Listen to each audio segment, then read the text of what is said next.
When I bought my first track car, my mom did not speak to me for about 2 months.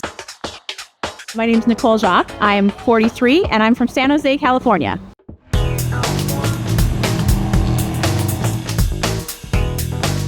That moment when I first saw the Boss, it was sitting in the showroom. I walked in, I was like angels singing.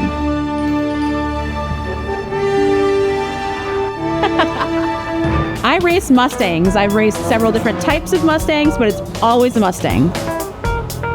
At the time, the Boss 302 Mustang had just come out, and through sort of a weird alignment of things, I happened to walk into a showroom where there was one of Boss 302 Laguna Seca sitting there, unclaimed, and I bought it the same day.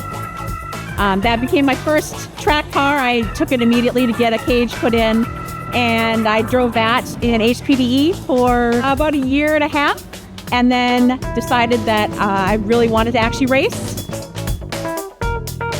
When you get out on track and you really get in a rhythm with the car, it's just you and the car. You can really shut everything out, the rest of the world, and you have that just that intense focus, and you have all this adrenaline going, and the adrenaline is a little addictive, and the focus is just amazing because when you're really in the zone, you don't even know how much time has passed. You're out there, you're with the car, and you're just having pure fun.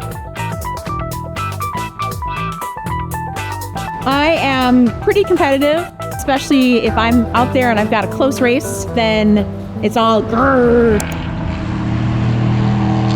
Subscribe to Amateur Racer. And if you enjoy stories about unique racers like Nicole, then click here to learn what makes Danny Stain the most hated grandfather in racing.